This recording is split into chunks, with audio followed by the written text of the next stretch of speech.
जैसा कि देखा जा रहा है, डाटा जो शेयर किया जा रहा है उसमें यही है कि रीडिंग हैबिट जो है वो कम होती जा रही हैं और बच्चों की जो रीडिंग कैपेसिटी है वो काफ़ी कम हो चुकी है।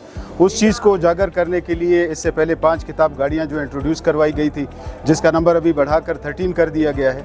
और इसका सबसे अहम मकसद ये है कि स्कूल में जो बच्चे मौजूद हैं ये गाड़ियाँ वहाँ पे जाएँ और ये बुक्स जो है उनको दी जाएँ और एक बाकायदा ट्रेंड रिसोर्स हमारा जो है वो बच्चों को किताब की अहमियत के बारे में बताए, जिसमें बहुत सी पिक्टोरियल स्टोरीज़ हैं, लाइफ स्किल बेस्ड एजुकेशन के हवाले से स्टोरीज़ हैं जिनको बच्चे पढ़ते हैं और उसके साथ साथ उनकी ज़िंदगी में जो है वो चेंज भी आता है और उनके रीडिंग हैबिट जो है वो भी बेहतर होते हैं। एक गाड़ी के अंदर जो 2000 के करीब जो है वो बुक्स मौजूद हैं।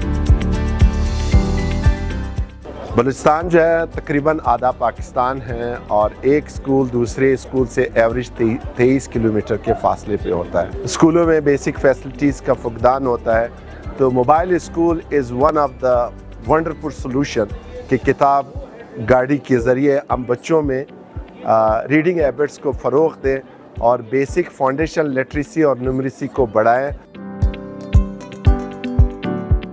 यंग स्टाफ जो है वो हायर किया गया है और उनको एक स्पेशल ट्रेनिंग दी गई है। ये किताब गाड़ी जो फैसिलिटेटर होगा वो ड्राइव कर रहा होगा और वो मुख्तलिफ़ स्कूलों, मुख्तलिफ़ दिहातों, मुख्तलिफ़ मोहल्लों में जाकर जो है वो किताब की प्रमोशन पे काम करेंगे और इनके रीडर्स को बढ़ाएंगे।